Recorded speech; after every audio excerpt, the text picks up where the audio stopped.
你要我讲哦。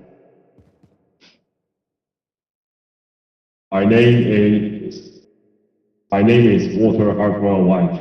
I live at 308 Negra Arroyo Lane, Albuquerque, New Mexico, 87104. This is my confession. If you're watching this tape, I'm probably dead. Murdered by my brother-in-law, Hank Schrader. Hank has been building a meth empire for over a year now, using me as his chemist. Shortly after my 50th birthday, Hank came to me with a rather shocking proposition. He asked that I use my chemistry knowledge to cook methamphetamine, which he would then sell using his connections in the drug world. Connections that he made through his career with the DEA. I was astounded. I always thought that Hank was a very moral man, and I was thrown, confused, but I was also particularly vulnerable at the time. Something he knew and took advantage of.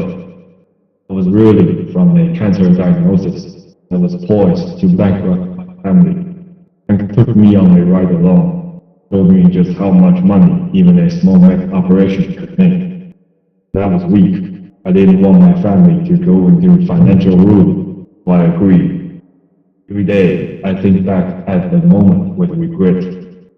I quickly realized that I was in way over my head. Then Hank had a partner, a man named Gustavo Fring, a businessman. Hank essentially sold me into his servitude to this man. And when I tried to quit, Fring threatened my family. I didn't know where to turn. Eventually, Hank and Fring had a falling out.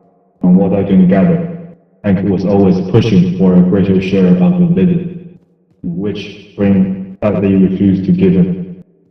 And things escalated.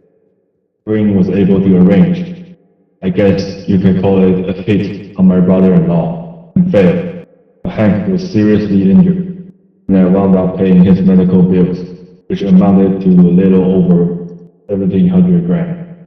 Upon recovery, Hank was bent on revenge. Working with a man named Hector Salamanca, he plotted to kill Fring, and did so. In fact, the bomb that he used was built by me, and he gave me no option in it. I've often contemplated suicide. I'm a coward. I wanted to go to the police. I was frightened. Hank had risen in the ranks to become the head of the Albuquerque DEA. And about that time, to keep me in line, he took my children from me.